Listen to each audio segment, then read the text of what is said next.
Welcome to The Network, a success podcast for nurse and healthcare consultants to learn the strategies and tactics to launch and grow a profitable consulting firm.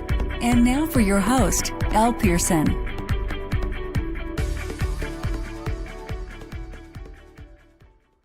Hello and welcome to episode 13 of The Network. I'm your host, Elle, and I am excited to welcome you back to another episode where we help healthcare professionals interested in consulting learn the strategies to launch and grow a profitable consulting practice.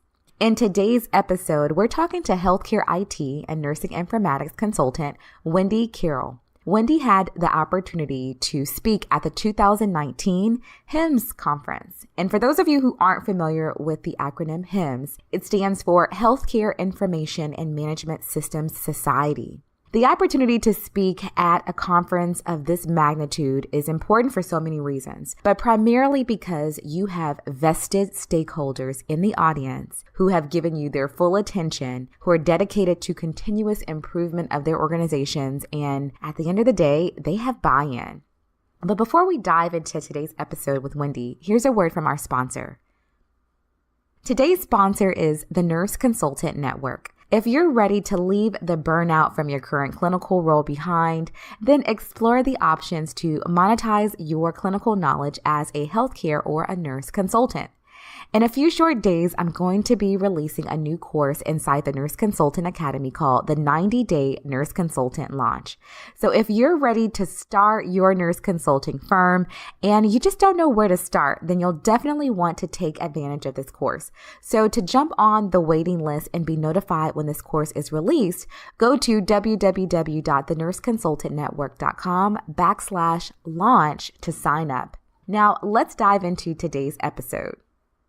One of the best ways to showcase your expertise as a nurse or a healthcare consultant is to speak in front of your ideal prospect. Now, this could mean you are hosting your own events, or maybe you're speaking at an association meeting. There are many different ways in which you can get in front of your leads and educate them. Okay, remember, it's all about showing up as the expert consultant. Now, one of the greatest opportunities you can take advantage of as a consultant is to speak at a very large industry-specific conference with an audience full of your ideal prospects. Our guest today, Whende, who is a nursing informatics consultant, recently had the opportunity to speak at the Healthcare Information and Management Systems Society. There's a lot of preparation that goes into speaking at a conference of this magnitude. So I wanted to bring Whende on to share how she prepared for an event of this magnitude. Let's chat with Whende. Hello, Whende. Welcome to the Network Podcast. How are you today? I'm doing well. Thanks, Elle. I'm so excited to chat with you today. I know you've had a recent success. You were invited to the Healthcare Information and Management Systems Society to speak. So how was that, Whende? Oh, it was fantastic. It was such a great experience. Really enjoyed myself, and I felt like it was a good presentation. Yes. Well, I'm excited to have you on to talk about this because as consultants, we are the true experts. And, I always tell aspiring or even experienced, nurse consultants that a great way to showcase your expertise is to get in front of your ideal client and to share all that you know in front of them. That way you can be of assistance to their needs. So Whende, I know there may be a lot of people who are brand new to you. So tell us a little bit about your expertise. Sure. Well, I've been an informatics specialist for about 15 years, and I've been a nurse for over 20. And as an informatics nurse specialist, I have worked in a lot of different niches, including not only informatics, but also quality improvement, and but mainly informatics. I've also done research, and I've done some education as well. But currently, my expertise is in health technology and emerging technology specifically, which is what I was invited to HIMSS to speak about, which was artificial intelligence, nursing, and the quadruple aim. Yes, it fits into your category of consulting, which is great. I feel like a lot of times, we look for speaking engagements, but it may not be in alignment to, that right audience that we're trying to partner up with and to help them in their business. So I like how your expertise as a consultant is in absolute alignment with where you were speaking. So that makes sense to me. So Yeah. tell me a little bit more about the HIMSS conference and the purpose of this conference, and also share with me how you were invited to speak as well.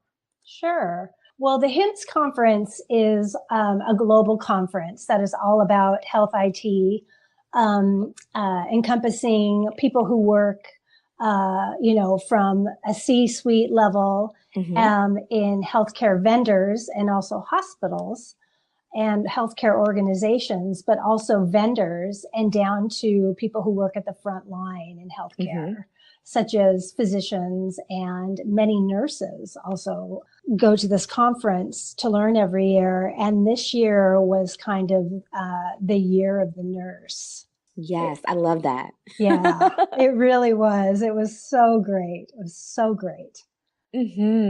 So tell me more. Now I know there's different types of speakers also, Wendy. You have keynote speakers, you have those that conduct workshops. So what was your role as a speaker at this particular conference? My particular role was I was invited to actually join a roundtable discussion with a couple of other really prominent nurse pioneers and leaders in health IT who are just amazing. So I had two other women on stage with me, as well as the chief nursing officer of Microsoft who hosted the event. Wow. And how it came about is that I had already known the CNO from Microsoft from a former employer that I'd worked with. Yes. And I'm also an editor for the online Journal of Nursing Informatics. And my first article that I wrote last summer was Nurses, Artificial Intelligence and the Quadruple Aim. That was published last year. So this year, when they did what they do every year, which is nursing informatics, they do a symposium, which is an all-day event, and then they do a roundtable. I was invited to the roundtable because they made the theme of the roundtable this year, and the panel and the presentations all about nurses, artificial intelligence, and quadruple aim based on my article. Yes. Wow. So now two things. First of all, congratulations on your publication. That's fantastic. And second of all, Wendy, I didn't even know that there was a CNO of Microsoft. That's that's something that's brand new to me. So wow, we are really making great strides in technology from a nursing standpoint. Yes, we are being more represented in the C-suite. Yes. And there's a big nursing movement to do that. And in a lot of healthcare, the big companies now are actually having nursing in the C-suite as executives. So it's pretty exciting. Yeah. That is pretty exciting. And to know that you have an established relationship with her is a big deal. You can really leverage relationships, and you're absolute proof that you can do that. And it can take your career to the next level if you stay in contact with those leaders. So good job, Wendy. I'm proud of your publication, as well as nurturing a relationship that led to an opportunity. That's a big deal. Yeah. Wow. So tell me about this roundtable discussion. How did you prepare for this? Because I know I would be a little worked up, as I am with a lot of speaking engagements, but this sounds like a really big deal. So how was your preparation for the event? Well, the preparation was great because it was actually a collaborative effort. When you work with an organization like HIMSS, they give you a lot of support. And it can be really different depending on where you're speaking and how it comes about. We actually had a planning meeting where we talked about what our learning objectives would be. We already had our theme, but we wanted to talk about what our agenda was. And then we put all of our content together and went over it as a group in a couple of different meetings. And a lot of times when you speak, you don't have that kind of rigor or support. So there's different ways that you can get into that. I did speak at HIMSS last year, and I spoke in the Nursing Informatics Symposium. Mm-hmm. And it was quite a different experience because I just collaborated with who I was speaking with. Okay.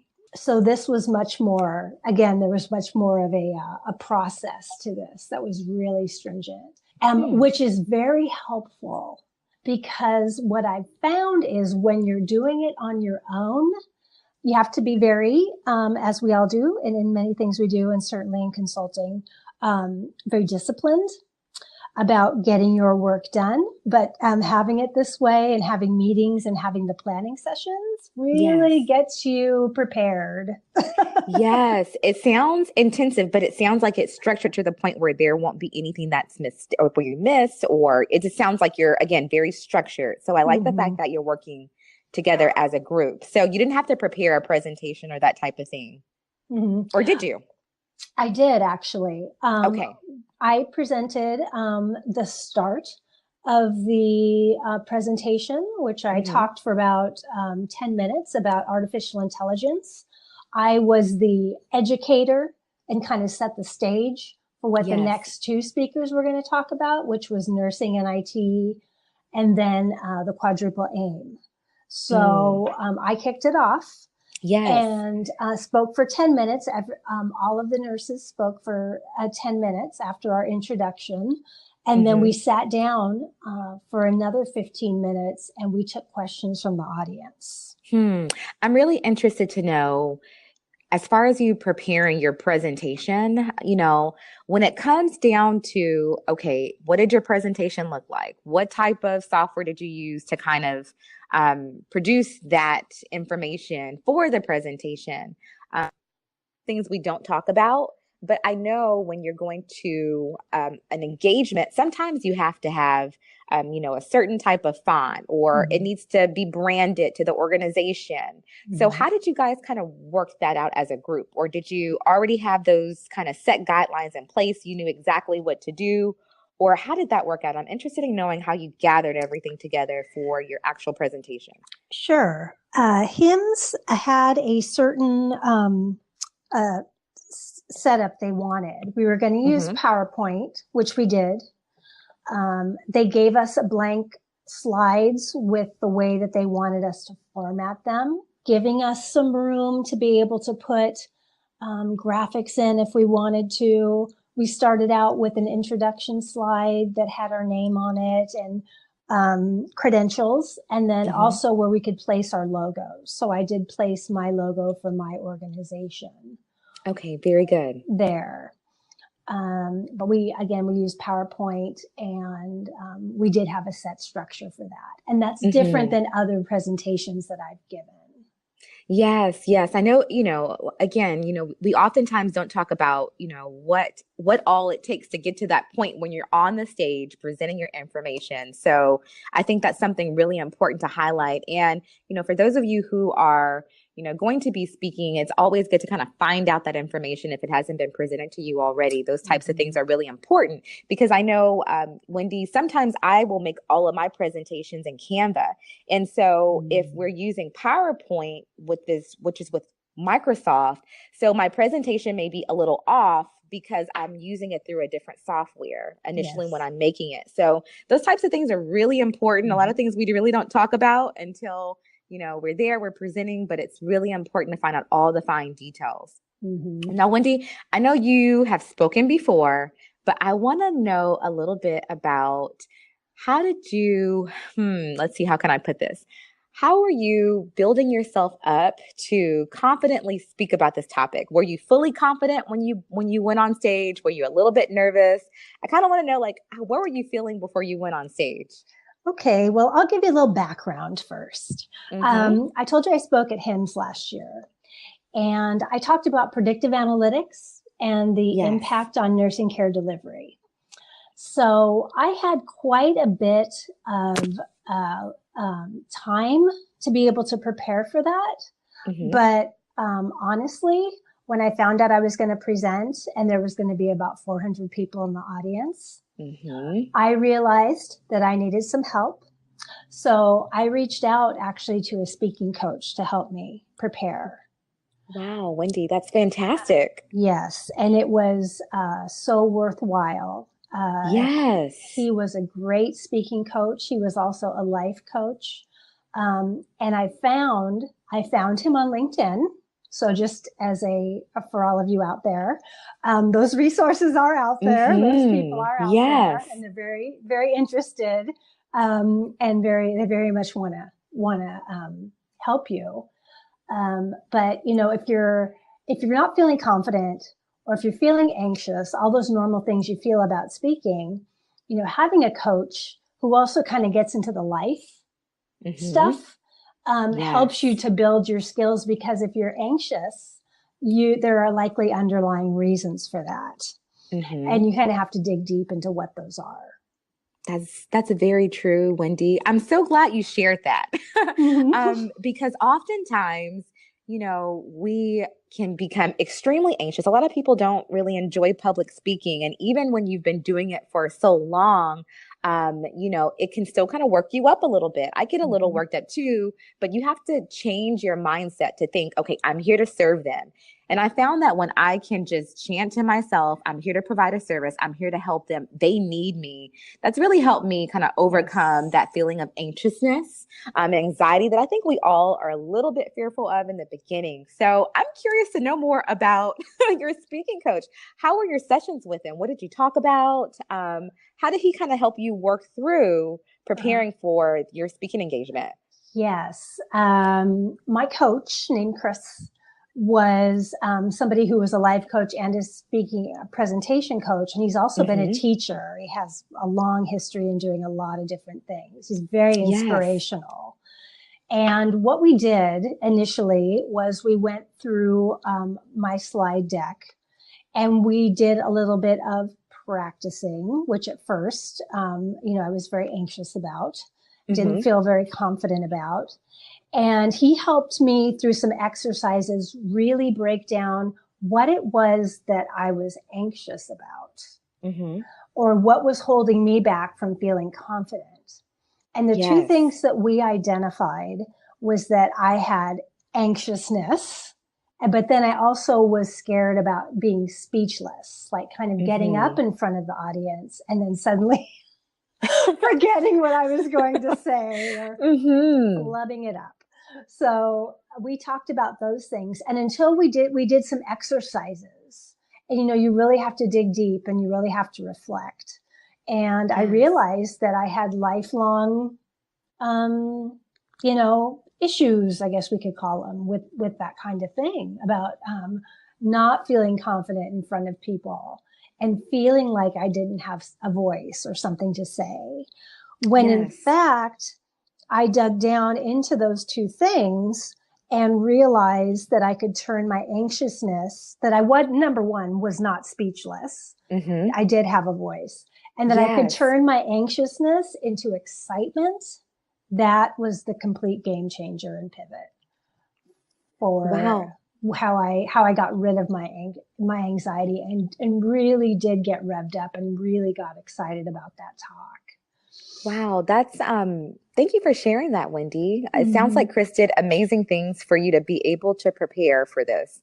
I myself would love to work with a speaking coach. I feel like we can always do better. We're on this journey to continue to grow. And I feel like that can only be an asset to you being an even better speaker. So congratulations. And thank you for sharing that. I really appreciate you. Yeah, a couple of other things that I did to prepare for the presentations that really helped me was to read the TED Talks book by Chris Anderson.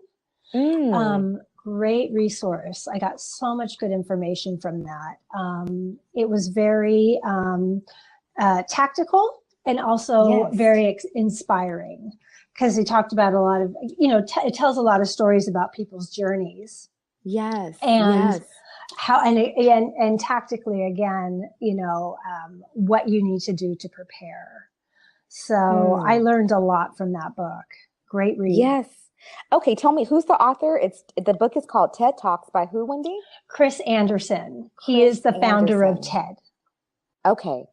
Perfect. Whende, now my question to you, following the presentation, so you've spoken, the roundtable event is done, what happens after the presentation is over? Are there people that actually come to you, ask you questions, shake your hand, want to get to know you? What happens following your presentation? A couple of things happen, and a couple of things happened after the roundtable this year. People approached me and had specific questions about the content that I had given and wanted to know more information about that. And then I also, we had a reception afterwards, which was really great. And you don't always get the opportunity to do that. A lot of times you're in presentations where you're at conferences and they're really big and you kind of have to make more of an effort. But this was a reception format. And I, for instance, I'll share with you that I spoke with somebody who had more questions about kind of the mechanics of artificial intelligence. So he approached me. We had a nice exchange, and I followed up with him immediately after specific questions that he had for me. He wasn't someone who I would necessarily be a consultant customer, but I think it's always great to do that with your relationships. If people ask for information, to readily share it with them. Yes, that's so true. You never know if that relationship can turn into even a referral. That's really important. Yes. So Whende, I'm curious to know, do you have any tips or strategies for anyone who's preparing for a major speaking engagement, anything that could help them prepare for their presentation, give their presentation, and to really make an impact with their ideal client? Yes, I think I would always recommend getting a coach. Number one, if you're anxious enough that you feel like it's going to really hinder you, I recommend that, which we talked about. I also recommended a book. I watched YouTube videos to get tips and inspiration. And that was really helpful. And watching some TED Talks too was very inspirational. When you're preparing for your, couple tips that I have about when you're preparing, and I think what can make you stay more focused and also meet the needs of the audience, is to really, when you're preparing your slides, and again, this is really kind of technical. You want to make sure that you are speaking more than you are reading off of slides. You never want to read off of slides. You want to have 4 short bullets. Speak more than you read. Less is definitely more when it comes to slides. And I used to think that images were distracting, but they actually add context and they force you to write less and speak more. So that's one thing that really helps me. And also when you're talking, really stay on topic, because you are presenting on a certain topic. And to me, when I go see somebody speak, it's kind of like, you want to stay on topic and really deliver what you're talking about. There's nothing like buying that magazine that has we're going to talk about something in our magazine, and then you go to that article and it's really not talking about what it said it was going to. So stay on topic, choose no more than 3 learning objectives, like per hour of talk, and stick to them. And with my HIMSS presentation, we really had to do that. We all had a learning objective that with an agenda that had points that were broken down. So I would recommend that. Perfect. Well, Whende, I appreciate you sharing your story. And another question for you. Are you going to be speaking at the conference next year for HIMSS? I don't know yet if I'm going to be doing that, but I do have a presentation in April at the American Nursing Informatics Association. Oh, congratulations, Whende. That's exciting. Yeah. So I'm well, I'm not starting to prepare now. I give myself a lot of time to rehearse, which is important. So I'm in my rehearsal phase. And one thing I want to tell the audience as well, Elle, is that when you're preparing your talk, you're staying on topic, you've got your agenda items and your objectives. Always start and end with a story. for engagement. And right now, I say that because right now I'm writing my story and I'm not quite sure what my story is going to be. I have a million ideas. Yes. But, yes. So I will be talking at the ENEA conference on my specialty topic in April. Yes. Well, Whende, thank you again for sharing your journey and congratulations on all your success. And I hope that your speaking engagements lead to some high-paying clients. And I look forward to many more conversations with you, Whende. I hope you have a great day. Okay. Thanks, Elle. Thanks for having me. Bye-bye. Absolutely. Well, that's it for today's episode. I hope you found it valuable and you're one step closer to launching or growing a profitable consulting firm. Until next time, I'll chat with you in the next episode. Take care. Hold on before you go. If you need a step-by-step template to start your consulting practice, check out theNurseConsultantNetwork.com. Here you can learn about our membership academy that'll provide you with a roadmap to launch your consulting practice. Go to www.theNurseConsultantNetwork.com/join to learn more. Thanks for listening to the Network Podcast. If you enjoyed this episode and you're ready to monetize your knowledge as a consultant, head over to theNurseConsultantNetwork.com and check out our free resources. Until next time.